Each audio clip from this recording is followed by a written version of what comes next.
을 목전에 두고 연금 개혁을 준비하고 있는 지금 상황에서 국민연금은 연금 재정 문제와 또 사각지대, 또 보장률과 같은 많은 쟁점들이 있는데요. 첫 번째 강연은 김원섭 한국연금학회 회장님께서 초고령 사회 공적연금이라는 주제로 국민연금 사각지대 축소와 소득 대체율과 같은 국민연금의 쟁점과 과제에 대해서 짚어주시겠습니다. 제가 말씀드릴 것은 그 초고령 사회의 공적연금의 역할에 대한 것입니다. 내용은 여기에 있습니다.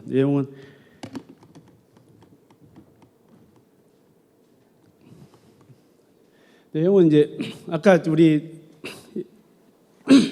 많은 분들이 말씀해 주셨지만 왜 우리나라 노인들은 가난한가에 대해서 먼저 말씀을 드리고, 그리고 그러면 다른 나라들은 공적연금 중심으로 말씀드리기, 다른 나라들은 어떻게 하고 있는가?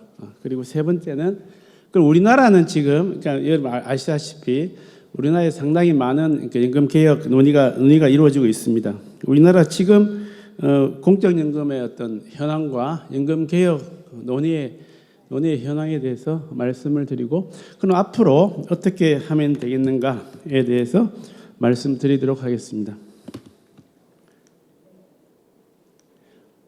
이게 다 아시겠지만 이제 우리나라 더 이상 이제 비밀은 아니죠. 비밀은 아닌 게 우리나라가 그 노인 빈곤에서 세계에서 최고 수준이라는 거죠. 그것도 이제 그 다음 지금 이제 2020년에 40%니까 그 다음 2등하고 비교해서도 엄청나게 많은 차이가 납니다. 그래서 이렇게 이제 우리나라가 다른 여러 가지 면에서 발전을 했지만 왜 하필이면 연금 쪽은 이렇게 노인들은 이렇게 우리나라 전체의 발전에 따라가지 못할까, 그런 문제가 있는 거죠. 그러면 이제 그럼 이제 선진국과 비교하지 말고 동아시아 국가들, 그러니까 우리가 아는 중국이나 대만이나 일본과 비교해서도 우리나라는 압도적으로 상당히 높은, 그러니까 동아시아 국가, 우리 옆에 있는 동아시아 국가, 우리나라하고 경제 수준이 비슷하고 문화도 비슷하고 그런 나라에 비교해서도 엄청나게 높습니다. 그러면 이게 뭔가 문화적인 이유는 아니다, 이게 어떤 다른 이유가 있을 것이다, 이런 생각을 하게 되는 겁니다. 그런데 이게 더 심각한 거는요, 이게 향후에는 괜찮아질 것인가? 옛날에 우리 어르신들이 어려운 시기에 태어났기 때문에 어려운가? 우리는 괜찮을까? 절대 괜찮지가 않습니다. 국민연금연구원에서 추정해본 결과인데요. 2080년에도 노인 빈곤은, 노인께서 제가 말씀드린 노인 빈곤은 중위소득입니다. 중위소득의 50%가 노인 빈곤인데, 중위소득의 노인 빈곤에 해당되는 사람이 2080년 27%가 될 것이다. 지금 40%인데 그렇게 줄어들지 않습니다. 이게 상당히 고질적인 문제이고, 그럼 우리만 그런가? 우리만 그렇습니다. OECD 평균은 계속 노인들 빈곤이 낮아져서 OECD 평균은 13% 정도 될 것이라고 예상이 되는데, 지금도 한 13% 정도 됩니다. 지금 수준과 OECD의 노인들의 빈곤은 비슷할 것이라고 생각이 되는데, 우리나라만 2080년 돼도 지금 현재 우리가 계속 이 문제를 해결하지 못하고 연금 개혁을 하지 못하면 앞으로도 못 살게 되는 겁니다. 죄송합니다. 그래서 왜 그런가? 이제 제 첫 번째가 왜 우리나라 노인들은 다른 나라의 노인들에 비해서 이렇게 가난한가? 우리나라 노인들이 특히 게을러서 그런가? 게으르고 준비도 안 하고 이래서 그런가? 아니면 가족들이 도와주지 않아서 그런가? 이런 문제가 있습니다. 역설적이게도 우리나라 노인들이 가난한 것은 우리나라 노인들이 너무나 성공적이고 열심히 일을 해서 엄청나게 많은 성공을 이뤘기 때문입니다. 보시다시피 우리나라 어떤 경제 성장은 1971년도에 1인당 국민소득이 10만 원이었다가 지금 2007년에는 2천만 원으로 2007년에 2천만 원을 돌파했습니다. 그리고 이게 전체적인 어떤 GDP도 저기 보시는 것처럼 1971년대 100억 달러, GDP가 100억 달러였다가 2010년도에 1조 2,900달러, 그러니까 127배 성장했습니다. 그러니까 이렇게 엄청난 성공을 거뒀습니다. 그게 다가 아닙니다. 지금 현재로 하면 2050년에도 지금의 거의 3배로 성장할 예정입니다. 지금 아무리 뭐 저성장이고 성장이 정체되었다 해서 상당히 보수적으로 잡아도 우리나라 경제는 계속 성장합니다. 역설적이게도 이게 노인 빈곤의 원인입니다. 보시다시피 예를 들어서 이제 2070년에 일을 하셨던 분이 그때는 월급도 적고 소득도 적은 거죠. 그러니까 아무리 열심히 저축을 하고 소득을 모아도 우리나라 경제 성장이 너무나 빠르기 때문에 이게 2010년에 노인이 돼버리면 이분은 가난해질 수밖에 없습니다. 지금 근로세대는 상당히 이제 소득 수준이 높아진 상태에서 임금 수준이 높은 상태에서 상당한 소득을 누리는 반면에 지금은 더 이상 일을 하지 못하는 노인들은 옛날 저금한 걸로만 살려면 물론 아까 말씀하신 것처럼 저축을 해서 이렇게 여러 가지 뭐 엄청나게 저축 잘하는 분들이 있죠. 뭐 주식 투자를 삼성전자를 1970년도에 사놨다든지 아니면 강남에 아파트를 사놨다든지 이런 분들은 그 경제 성장을 계속 따라왔기 때문에 별 걱정이 없는데 그런 분들은 상당히 소수거든요. 대부분 사람들은 경제 성장하면 할수록 이제 노인들은 가난하게 되어 있는 겁니다. 그래서 우리나라 노인들이 가난한 것은 그 사람들이 지금 노인들이 다시 말씀드리겠지만 가난하거나 게으르거나 아니면 뭐 멍청해서 일을 못했다든지 이런 게 아닙니다. 오히려 이분들이 너무나 열심히 일을 하고 너무 스마트하게 우리나라 경제를 발전시키기 때문에 그 여파로 이렇게 가난해진 겁니다. 그러면 이제 다른 나라는 어떤가? 다른 나라는 그럼 뭐 우리나라 비슷한 문제가 없었는가? 다른 나라 비슷한 문제가 있었습니다. 아시다시피 이게 경제 성장인데 1950년 이후에 경제 성장이 상당히 다른 OECD 국가들이 상당히 급격하게 올라왔습니다. 우리나라보다는 아니지만 이 나라도 상당히 이제 어떤 경제 성장을 이룬 시기가 있었습니다. 그러면 이 나라들 우리나라와 같은 문제가 없었을까? 있었습니다. 우리나라 있었고 그래서 이 나라들이 어떻게 했냐면 보니까 이제 우리가 잘 살게 되었는데 청년들은 이제 젊은 세대는 일자리에 가서 월급도 많이 받고 잘 살게 되었는데 노인들은 연금으로만 먹고 사는 노인들은 왜 이렇게 가난한가? 그런 문제가 똑같이 발생했습니다. 그때 어떻게 했느냐? 그때 이제 연금을 현대화시켰습니다. 그 독일 예를 들면 독일 같은 경우 독일만 그런 건 아닌데 예를 독일 두 가지 방법을 현대화시켰습니다. 하나는 이제 지금 갖고 있는 국민연금을 상당히 급여를 올리는 방식으로 그래서 그 국민연금 급여 수준이 당시에 우리나라와 비슷하게 소득 대체율이 20% 30%였습니다. 우리나라와 비슷한 수준이었습니다. 그렇게 뭐 포괄 범위도 우리나라하고 비슷하게 60% 포괄하고 우리나라하고 크게 다르지 않는 50년은 다르지 않은 상황이었습니다. 그런데 그걸 보니까 이렇게 살 수는 없다. 왜 노인들만 가난해야 되느냐? 우리는 이렇게 잘 살고 있는데 그래서 연금을 단번에 올립니다. 60%를 단번에 올리고요. 그래서 목표를 바꿉니다. 이제는 그 노인이 되어도 자기가 살던 방식, 자기가 살던 수준을 그대로 유지할 수 있는 그런 제도를 만들어야 되겠다. 공적인 목표를 그렇게 설정하는 거죠. 그래서 올립니다. 그래서 이제 그때도 독일 같은 경우도 이렇게 상당히 우리나라처럼 그때 69년까지 기금이 있습니다. 연금 기금이 있었는데 기금 우리 갖고 있으면 뭐하냐? 다 틀어가지고 다 집어넣었습니다. 그래도 모자라죠. 모자라면 어떻게 하냐? 보험료도 올렸습니다. 보험료도 올리고 그리고 이제 국가에서 선언을 합니다. 우리가 앞으로 보험료의 30%는 무조건 다 국가가 대주겠다. 이렇게 국가가 나서고 그리고 보험료를 다 틀어서 소득을 올리는 데 집중을 한 것이 연금제도 현대화입니다. 그게 독일만 그런 게 아니고 다른 나라 캐나다도 그렇고 스웨덴도 그렇고 일본도 그렇고 대부분의 선진국이 연금제도를 현대화합니다. 그래서 아시다시피 이제 방식은 두 가지입니다. 하나는 국민연금 올리느냐 아니면 국민연금 그대로 놔두고 기초연금을 다 모든 국민의 기초연금을 보편적인 기초연금을 줘서 기초연금도 받고 국민연금도 받게 하느냐. 국민연금을 올린 나라는 독일 그리고 이제 캐나다, 스웨덴, 일본은 기초연금을 다 줘서 올립니다. 그래서 이제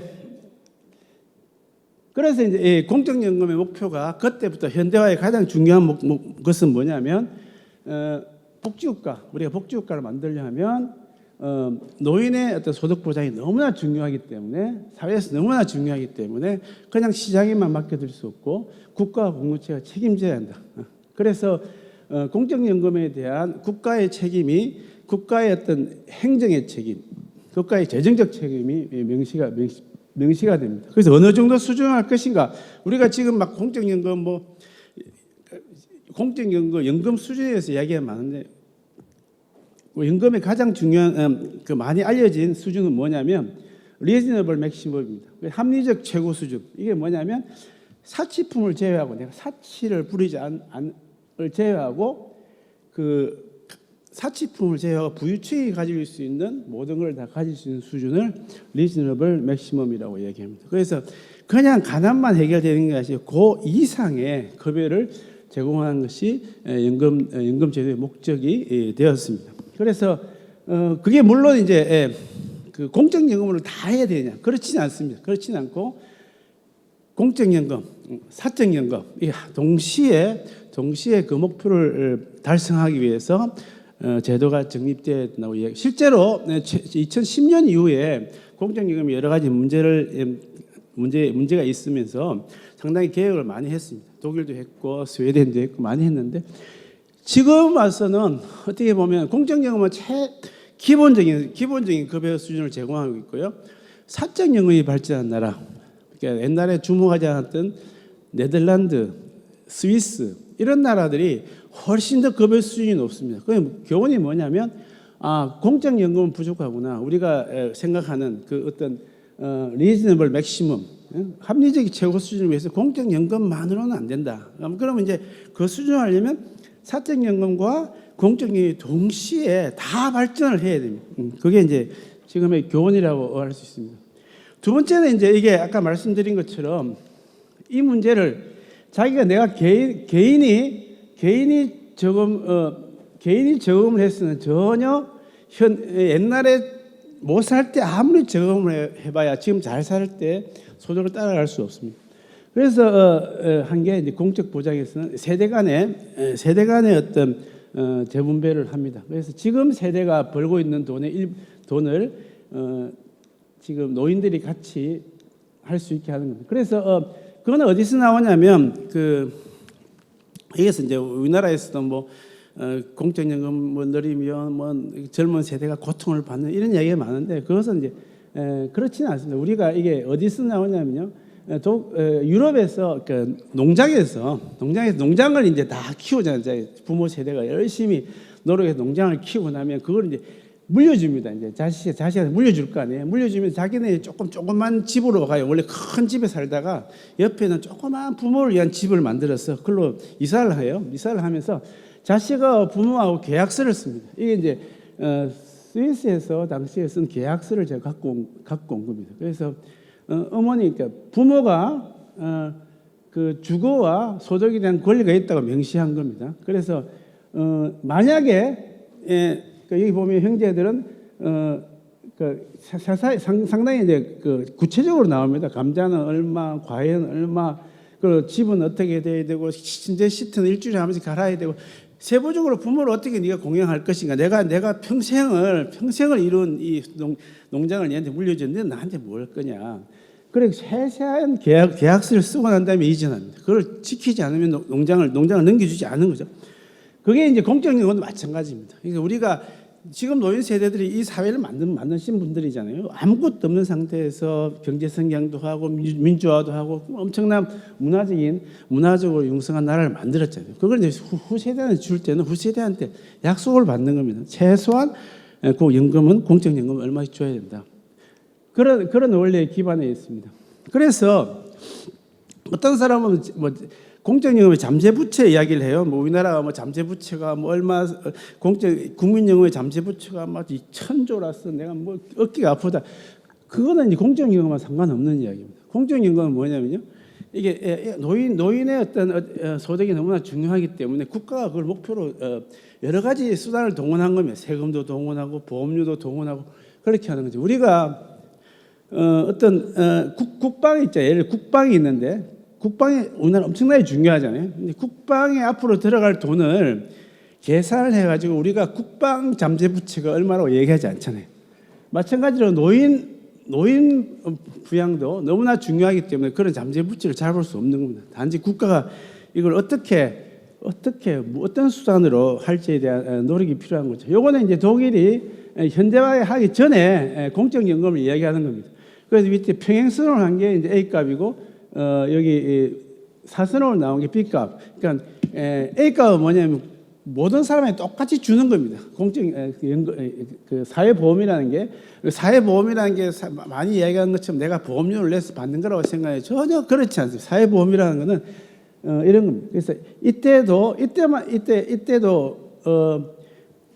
국가가 50% 이상의 돈을 다 대고 세금으로 50% 조세를 대고 50% 이하 한 40% 정도의 돈만 보험료로 충당을 했습니다. 그게 공적연금 처음부터 그런 겁니다. 그래서 지금 우리나라에서 논쟁하는 것처럼 마치 국민연금을 보험료로만 다 충당해야 된다. 그것은 이제 공적연금, 사적연금 너무나 혼돈한 이야기입니다. 공적연금은 그렇지 않습니다. 공적연금은 국가가 재정에 대한 책임을 지게 되어 있고 아까 말씀드린 대로 모자라면 세금으로 해야 되는 그런 원리를 갖고 있습니다. 그래서 초기에는 독일에서는 국가의 지급 보정이 법률로 명시되어 있습니다. 그래서 보험료가 모자라면 국가가 그걸 충당한다. 그게 명시됨으로써 국가의 어떤 국가의 재정적 책임, 국가의 어떤 실행의 책임을 분명히 한 것이 공적연금이라고 할 수 있습니다.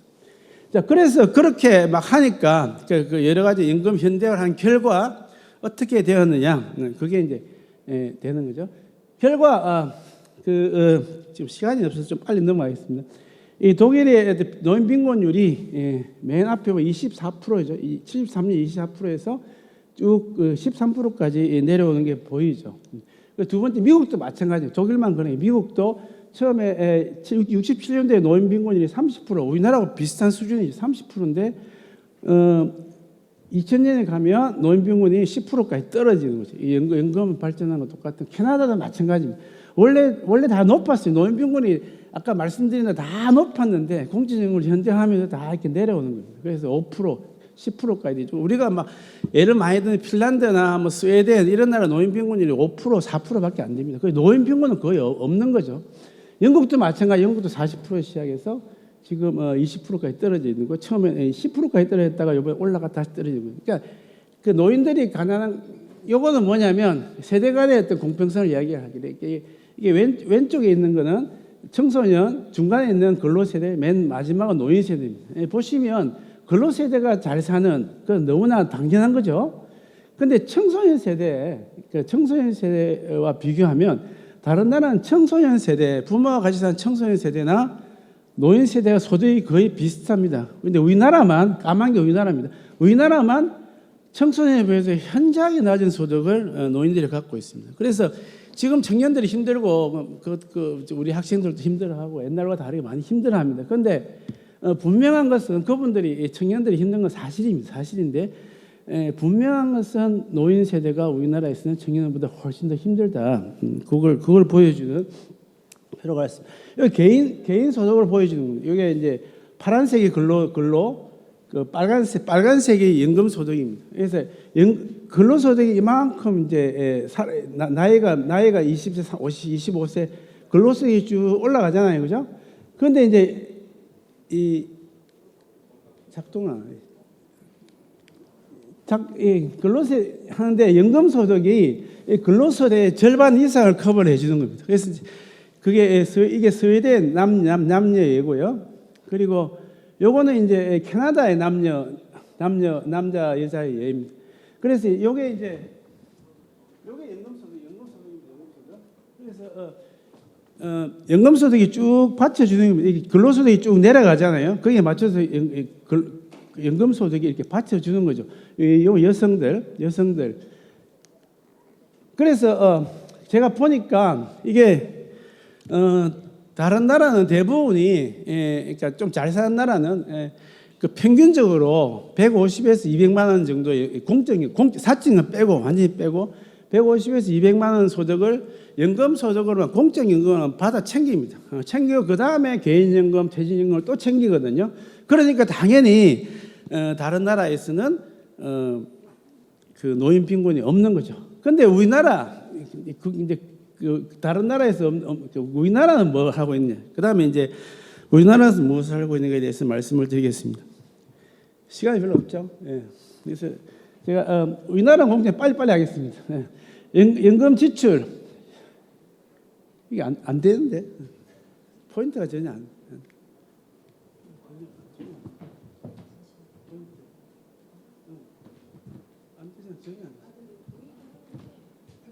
아 그래? 네, 알겠습니다. 야, 죄송합니다. 예. 자, 우리나라는 꼴찌입니다. 그러니까 노인 빈곤이 제일 높은 것은 연금 지출이 제일 꼴등이란 말이죠. 그러니까 돈을 안 쓰는 겁니다. 돈을 안 쓰죠 일단. 그리고 요게 돈을 안 쓰는데 돈을 우리가 3.4% 정도를 연금 GDP의 3.4%를 연금에 씁니다. 공적연금에. 근데 그 중에서도 그 공무원 연금, 사학연금이 상당히 높습니다. 그래서 3.4% 중에서 2% 정도 1.5%는 공무원하고 사학연금에 씁니다. 결국은 우리나라가 2% 정도만 노인들한테 쓰고 있는 겁니다. 그런데 OECD 평균은 지금 7.8%, 8% 가까이 나옵니다. 그래서 OECD의 이 4분의 1 정도 돈을 쓰고 있는 겁니다. 그래서 OECD의 2.8배 정도 빈곤율이 높은 게 너무나 당연한 이야기죠. 그럼 앞으로는 어떻게 되느냐? 앞으로는 이제 2060년, 2070년까지 제가 추정을 해보았는데 2070년 가더라도 OECD 평균을 넘어가지 않습니다. 그런데 대신에 이 파란 거는 고령화율이거든요. 고령화 노인 수는 OECD의 2배 이상으로 넘어가는데 돈은 OECD를 넘어가지 않습니다. 그래서 이게 문제인 거죠. 여기 이제 아까 스웨덴이나 캐나다와 다른 우리나라의 연금 소득 개인별 연령별 소득을 보여주는 건데요. 푸른색이 연금 지출입니다. 아까와 상당히 표시가 나죠. 여기 푸른 게 연금 지출. 그러니까 아까는 말씀드렸죠. 다른 나라는 선진국 150에서 200, 220까지 연금 지출이 쌓이는데 우리나라는 54만 원 정도 쌓입니다. 그러니까 당연하죠. 그러니까 전체 GDP가 4분의 1 쓰니까 개인별로도 다른 나라는 200만 원 쓸 때 우리나라는 50만 원 쓰는 게 너무나 당연한 거죠. 그래서 이게 지도입니다. 이게 전 세계에서 연금의 어떤 누가 선진국이냐, 누가 후진국이냐. 왼쪽은 노인의 어떤 일을 하는 노인들의 비율이고 아래쪽은 연금을 받는 사람의 비율입니다. 이걸로 이제 연금이 어느 정도 성수가 발전했는가를 공적연금이 발전해 보여주는 겁니다. 아시아 맨 오른쪽에 있는 OECD 국가 연금 현저를 만든 나라들, 제일 왼쪽은 아프리카 국가들 있죠. 그리고 아시아 국가, 라틴 아메리카 국가인데 빨간색이 우리나라입니다. 그래서 우리나라는 경제적, 정치적, 문화적으로는 상당히 선진국을 갖지만 연금은 계속 남미 국가 정도의 수준에 계속 머물러 있다는 것을 그러니까 일은 많이 하고 일은 다른 나라 선진국보다 훨씬 많이 하고 연금은 훨씬 적게 받고 그런 걸 보여주는 표라고 할 수 있습니다. 그래서 어떻게 할 것인가? 어떻게 할 것인가? 지금 이제 5차 재정 계산이 나왔죠. 어쩜 제가 기금 고갈이 2년 빨라졌고 그래서 이걸 대응하기 위해서 보험료를 인상하고 수개시 연장하고 기금 수익률 올리고 뭐 이런 제안이 나왔죠. 18개 나왔죠. 18개 너무 많잖아요. 그래서 이렇게 일단 혼란을 주고 있고 보험료 인상을 하긴 해야 되는데 보험료를 18% 인상하는 거 완전 저는 불가능하다고. 이건 우리나라 자영업자에 들어가 있잖아요. 그죠? 자영업자는 자기가 18%를 다 내요. 그리고 우리나라 어떤 대기업은 18% 내겠죠. 그런데 중소기업에서는 근로자들한테 그 퇴직금으로 강제 퇴직금으로 8.3% 이미 내고 있어요. 거기에다가 18%는 9% 기업이네. 9% 플러스 8.3% 17.3%를 내라는 거지. 독일도 있잖아요. 이만큼 내지 않습니다. 독일도 근로자들한테 내는 돈은 12% 가깝게 안 내는 거거든요. 그러니까 독일보다 훨씬 18% 8.3% 플러스 9% 17.3%를 내라는 근로자 하나 채용하려면 그걸 어떻게 됩니까? 그럼 당연히 근로자를 채용 안 하고 말죠. 그래서 보험료 인상은 우리나라는 강제퇴직연금이 있기 때문에 상당히 제한됩니다. 그래서 제가 아무리 해봐야 12% 이상을 넘어갈 수 없는 거죠. 그럼 어떻게 돼요? 당연히 지금 당장은 아니죠. 지금 당장은 아니지만 향후에 어떻게 국가가 재정적인 책임을 질 것인가, 조세를 얼마나 투입할 것인가에 대한 계획이 들어가야 되는데 그게 들어가지 않은 게 문제가 있는 거죠. 그리고 그래서 이제 시간이 그렇게 많지 않아서 그러니까 그 지금 이야기되는 네 가지 대안에 대해서 말씀을 드리겠습니다. 첫 번째 대안은 급여 삭감, 미래 세대 때문에 급여 삭감해야 돼. 그거는 제가 제외하겠습니다. 너무나 받아들일 수 없기 때문에 제외하고 세 번째와 네 번째를 말씀드릴게요. 세 번째와 네 번째가 그 연금을 강화하자는 의견이 두 가지로 나눠져 있습니다. 하나는 이제 국민연금을 강화하자. 이번에 재정계산에서도 두 가지 의견이 의견이 나왔죠. 그래서 네 번째는 국민연금보다는 기초연금을 강화하자. 두 가지. 세 번째, 네 번째를 이제 비교하는 방식으로 하도록 하겠습니다. 그 3번이 이제 그러니까 이번에 재정계산에서 추구하는 모델이 이겁니다. 그러니까 기초연금의 범위는 좀 줄이고 대신에 국민연금 소득 대체율을 40%에서 50% 올리는 대안이라고 할 수 있습니다. 그래서 장점은 뭐냐면 국민연금 올라가니까 그에 대한 소득 효과를 생각해 볼 수가 있겠죠.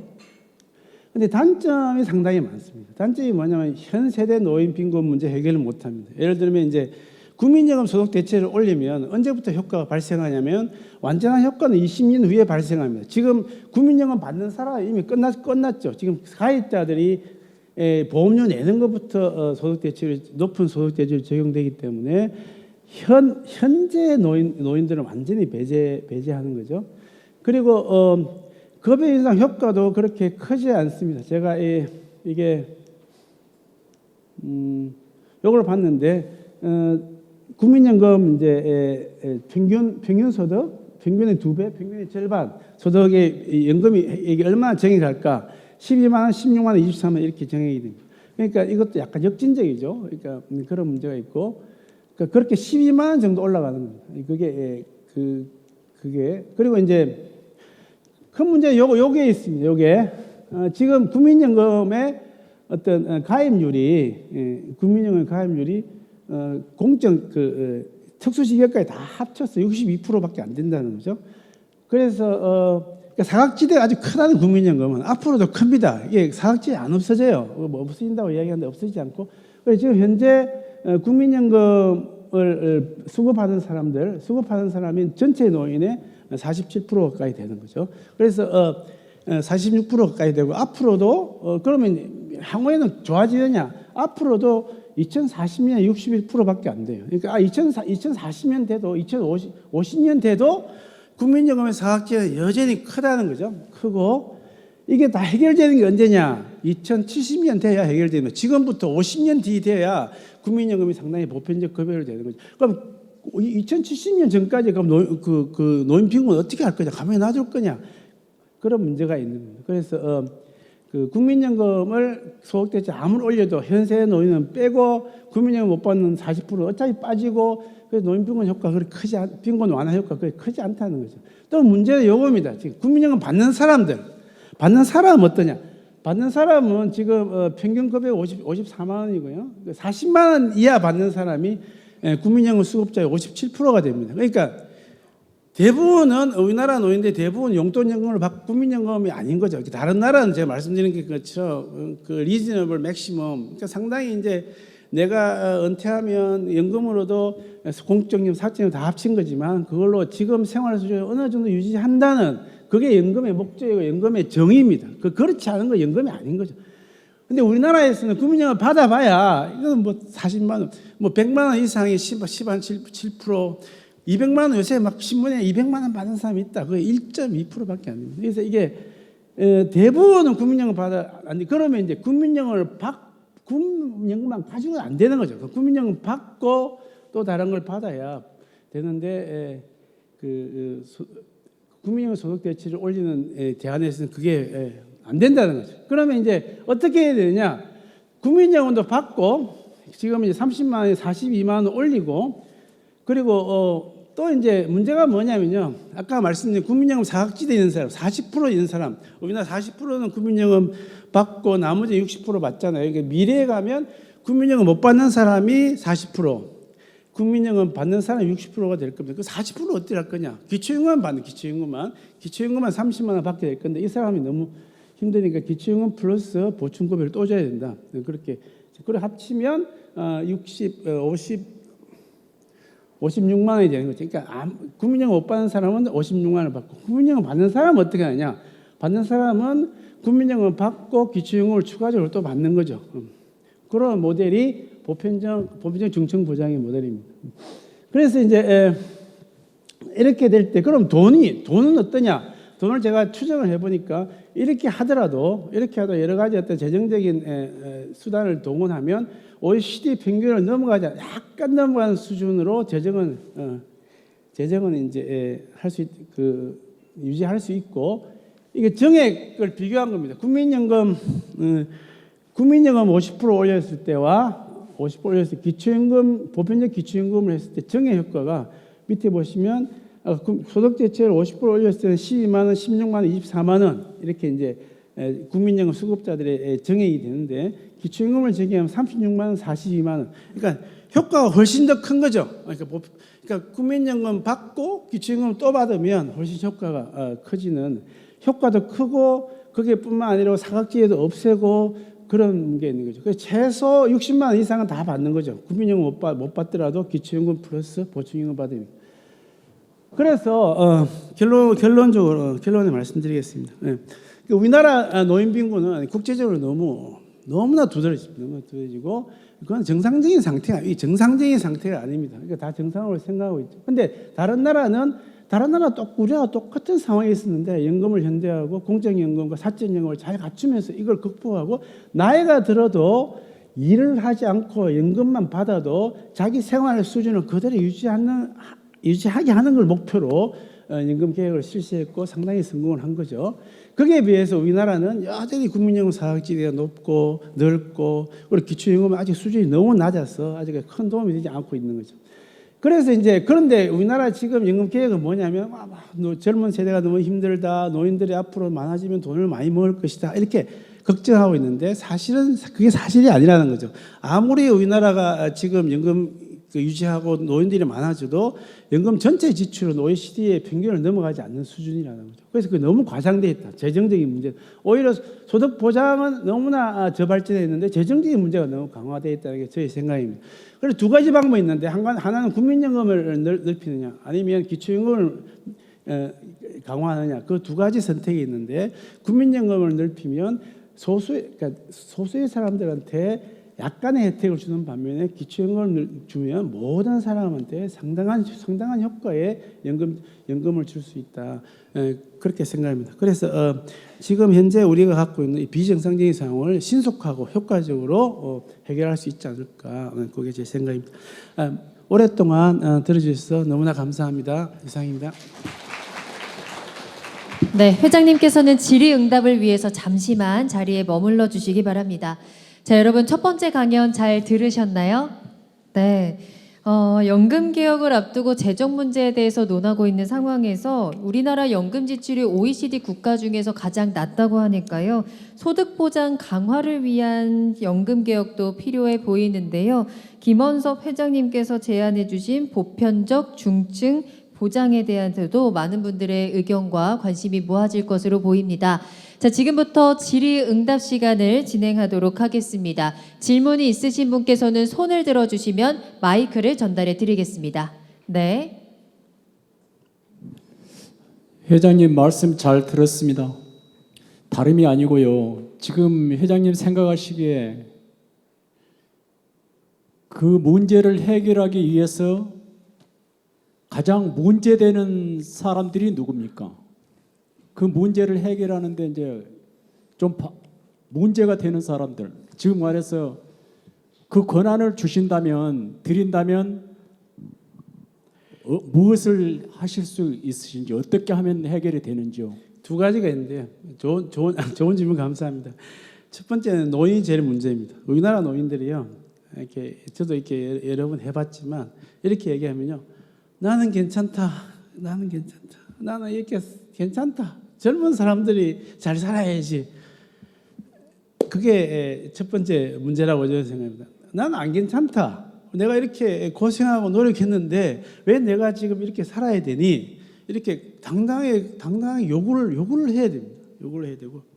두 번째 문제는 아무래도 여기도 와 계시지만 우리 정치인들이 제일 큰 문제죠. 그러니까 대통령도 있고 국회도 있고 여당도 야당이 있고 이분들이 그러니까 문제의 심각성, 그러니까 이게 정상적인 상황이 아니라는 걸 빨리 인식하고 말씀은 이제 계속 노인 빈곤 이야기를 하시는데 막상 대안으로 들어가면 여러분도 다 보시는 것처럼 재정 문제만 얘기하고 있어요. 그러니까 노인 빈곤 문제를 막 이야기하면서 연금 개혁해야 됩니다 하는데 맨 끝에 보면 재정 안정화를 위해서 이건 줄이고 뭐 이번에 기초연금 줄이자는 이야기가 나왔죠. 기초연금을 줄이고 기초연금이 왜 중요하냐면요. 기초연금이 그 국민연금보다 훨씬 더 지출이 훨씬 작거든요. GDP 0.7%, 뭐 이게 막 국민연금 1.5%까지 되는 절반밖에 안 돼요. 절반밖에 안 되는데 여러 가지 연구에 따르면 노인 빈곤 완화 효과는 거의 똑같아요. 그러니까 국민연금보다 한 2배 정도 효과를 내는 게 기초연금이라고 할 수 있어요. 근데 이번 재정 예산에서도 기초연금을 줄이는 걸로 나왔어요. 그러니까 이상하잖아요, 이게. 그러니까 앞뒤가 다른 거죠. 그런 문제에 대해서 전문가들 그리고 정치인들이 책임이 있다고 저는 생각합니다. 네. 앞으로 더 노인들이 더 당당하고 행복해지기를 그리고 연금 개혁의 올바른 방향을 위해서 오늘 이 포럼이 조금 더 뜻이 모아지는 계기가 되었으면 좋겠습니다. 답변 잘 들었고요. 또 질문 있으신 분께서는 손을 들어주시기 바랍니다. 네, 저 뒤쪽에 전달 부탁드립니다. 저도 여기 온 이유가 제 딸 부부는 그 군인 가족이라 문제가 없는 것 같은데 그 아들 부부 같은 경우는 일반 회사를 다녀요. 근데 그 둘 다 국민연금 앞으로 없어지니까 들을 필요가 없다. 이 얘기가 만연해 있거든요. 그래서 내가 부은 납입 금액이 손해를 보는지 안 보는지부터 먼저 얘기해갖고 젊은 사람들이 내가 붙더라도 절대 손해는 안 본다. 이런 확신을 가져야지 국민연금이 지금 안 들고 있는 그 MZ세대 그 젊은 층들이 가입할 수 있을 것 같아요. 그래서 그거에 대해서 손해 볼 수 있는 건지 아니 손해 보는지 절대 손해 안 보고 원금 이상 받을 수 있는지 그거부터만 확실하게 얘기해 주면은 그 젊은 세대도 같이 동참을 해줄 것이라고 믿습니다. 어떻게 진행이 되는지 알고 싶습니다. 그러니까 그 관점이 중요한 겁니다. 그러니까 좋은 말씀 감사합니다. 저도 학교 학생들하고 이제 수업을 하면서 그걸 항상 물어봅니다. 물어보면 학생들이 그거 못 받는 거 아니에요? 뭐 이렇게 이야기해요. 그걸 설득하는데 한 학기가 걸립니다. 그게 아니라는 거를. 그래서 그렇게 생각하는 게 너무 자연스러운 게 지금까지 연금 개혁이나 정치권이나 전문가들이 매일 와서 잠재 부채가 얼마고 이제 국민연금은 고갈되고 망한다 이런 이야기를 지금도 하고 있잖아요. 지금도 그 신문 한 해보세요. 그럼 뭐 55년도에 고갈돼서 그 다음부터는 보험료를 18% 안 내면 우리는 끝난다. 그러니까 계속 그걸 조장 우리가 하고 있는 거예요. 이 전문가들 그리고 이 정치인. 근데 말씀을 드린 것처럼 노인에 대한 소득 보장은 국방이랑 비슷한 겁니다. 우리가 국방을 보면서 나라가 이제 엄청나게 잘 살아가고 우리나라가 아까 말씀드렸잖아요. 지금보다 경제 성장률은 낮아지지만 2050년에는 지금보다 3배 잘 살 거라고요. 3배 잘 사는데 적들이 쳐들어오는데 우리 돈 없으니까 이제 못해. 그렇게 안 할 거 아니에요? 그거는 관점의 문제입니다. 그러니까 우리가 노인 빈곤을 국가의 일이냐? 아니면 네가 알아서 해라. 네가 알아서 돈을 모아서 해야 돼. 네가 알아서 먹고 살아라. 두 관점의 문제. 저는 이제 우리나라가 2040년 되면 노인 인구가 36%, 40%까지 가잖아요. 그죠? 그런데 어떤 사회에서 있잖아요. 인구의 40%의 절반 정도가 계속 빈곤에 시달리는 사회가 그게 정상적인 사회이냐. 그렇지 않다는 거죠. 두 번째, 중문회가 25% 정도가 빈곤하였을 거면 물건도 못 사고 이렇게 구매력이 없을 건데 그 나라가 경제가 제대로 움직일 것이냐? 저는 전혀 그렇게 생각하지 않습니다. 그래서 이건 국가의 문제인 거죠. 국가의 문제이기 때문에 아까 말씀드린 것처럼 국가에서 재정이 책임이 있는 거죠. 그걸 분명히 해줘야죠. 그러니까 지금 고갈되지만 그 이후에는 국가가 개입한다. 걱정하지 말라. 그 앞에 이제 우리만 할 수 없으니까 보험료도 좀 올리고 국가도 들어가고 그렇게 해서 이건 지켜진다. 그 필요하면 약속을 해줄게. 연금 지급 보장해주고 2055년 이후에는 점차적으로 어떤 방식으로 국가가 재정 지원을 할 것이다.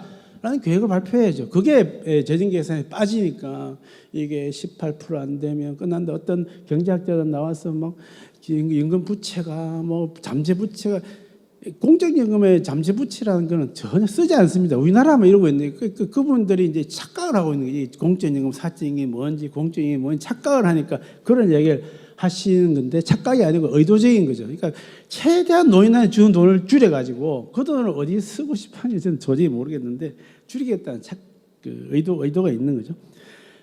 그래서 대답이 되는지 모르겠지만 국가에서 보험료로만 계속 하지 말고 그 국가의 재정 투입을 어떻게 법적으로 재정적으로 어떻게 할 것이냐 계획을 같이 수립해서 발표를 해야 됩니다. 그게 제 생각입니다.